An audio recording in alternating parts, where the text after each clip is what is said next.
ఈ యూనివర్సిటీ అతని కార్యాలయం నుంచే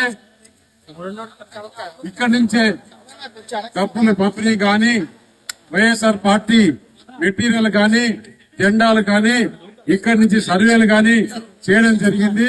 ఇక్కడ విద్యార్థులను ఏ విధంగా ఇబ్బందులు పెట్టాడు, అలాగే ఇక్కడ పనిచేసే స్టాఫ్ మాత్రం ఏ విధంగా వదలలేదు.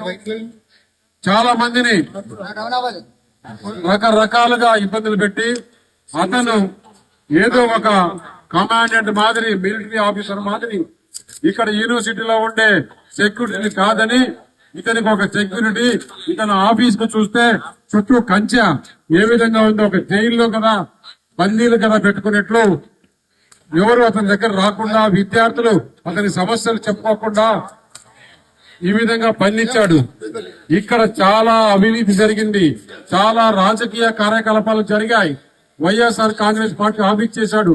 ఇతను చేసినవన్నీ కూడా లెక్క ఉంది, ఆ లెక్క తప్పకుండా తీరుస్తాం. ఇది తెలిసి మేము ఈ రోజు నాయకులందరం పెద్దలు గంటా శ్రీనివాసరావు గారి, వెలగపూడి రామకృష్ణబాబు గారు గాని, వంశీ గాని, అలాగే మన విష్ణు కుమార్ రాజు గారు అందరం రావాలనుకుని మేము వారం నుంచి అనుకున్నాం. కాకపోతే నాకు పార్లమెంట్ వారికి అసెంబ్లీ ఉండి రాలేకపోయాం. కానీ ఇది తెలిసి అతను రాజీనామా చేసి పోయినంత మాత్రాన అతన్ని వదిలే సమస్య లేదు. అతని మీద జ్యుడిషియల్ ఎంక్వైరీ ఏమేమి చేశాడో అవన్నీ కూడా అతను ఆ పాపం ఇక్కడ కలగాల్సిందే.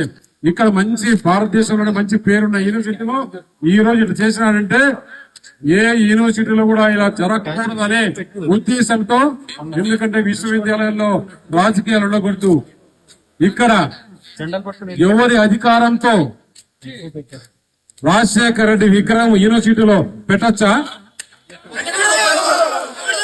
మేము తీవాలనుకుంటే ఒక్క నిమిషం చాలదు.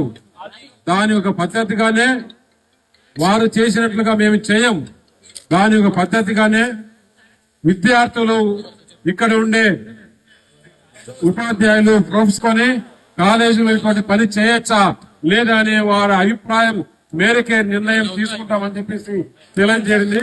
ప్రసాద్ రెడ్డి మాదిరి ఇంకా ఎవరు కూడా చేసేదానికి ఫ్యూచర్ లో కూడా ఆలోచన చేసే విధంగా ప్రసాద్ రెడ్డికి శిక్ష వేయాలి, అతని మీద ఎంక్వైరీ చేయాలని గవర్నర్ ని, ప్రభుత్వాన్ని కోరడం జరుగుతుంది.